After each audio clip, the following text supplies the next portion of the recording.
Patuloy ang pamamahagi ng Certificate of Land Ownership Awards o CLOA sa farmer beneficiaries ng Hacienda Luisita. Inihayag ito ni Presidential Spokesperson Attorney Edwin Lasierda kasunod ng pamamahagi ng titulo ng lupa sa halos 600 magsasaka ng Barangay Pando, Tarlac. Sa kabuuang 6,212 na bilang ng mga benepisyaryo, nasa 5,800 ang nakarehistro sa Department of Agrarian Reform sa Register of Deeds.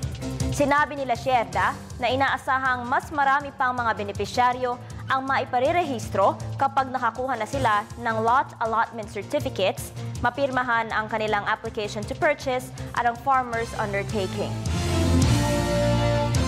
Worker beneficiaries in Barangay Pando were awarded their Certificate of Land Ownership Award, and there was a short ceremony today.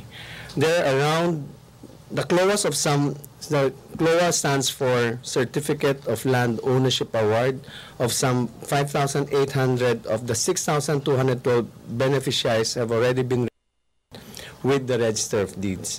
More are expected to be registered as beneficiaries come forward to claim their lot allotment certificates and sign their APFUs.